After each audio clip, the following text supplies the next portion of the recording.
What is the policy cycle in public policy? Imagine trying to fix a community problem like traffic congestion or pollution. How does the government figure out what to do and make it happen? That's where the policy cycle comes into play. It's a step-by-step process that shows how public policies are created, put into action, and improved over time. The first step is agenda setting. This is when social issues or problems catch the attention of the public, politicians, or interest groups. They push these issues onto the government's radar, making them a priority for discussion. For example, if many people complain about unsafe roads, that issue moves onto the policy agenda. This stage is important because it reflects how democracy allows different voices to influence what the government focuses on. Next is policy formulation. Once an issue is on the agenda, experts and policymakers start working on solutions.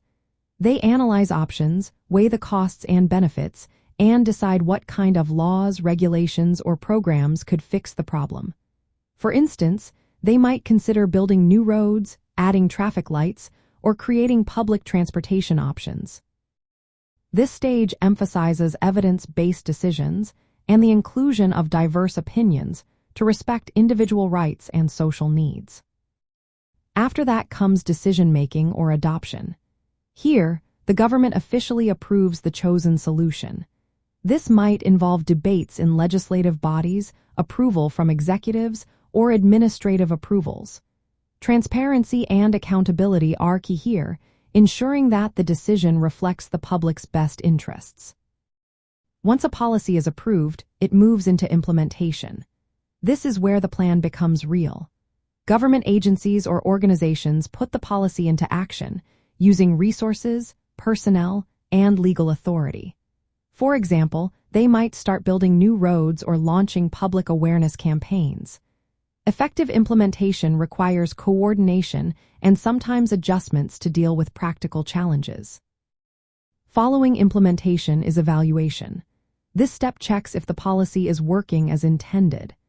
Data is collected to see if the problem is improving and whether the policy is fair and efficient. If the results are not satisfactory, policymakers can make changes or even stop the policy.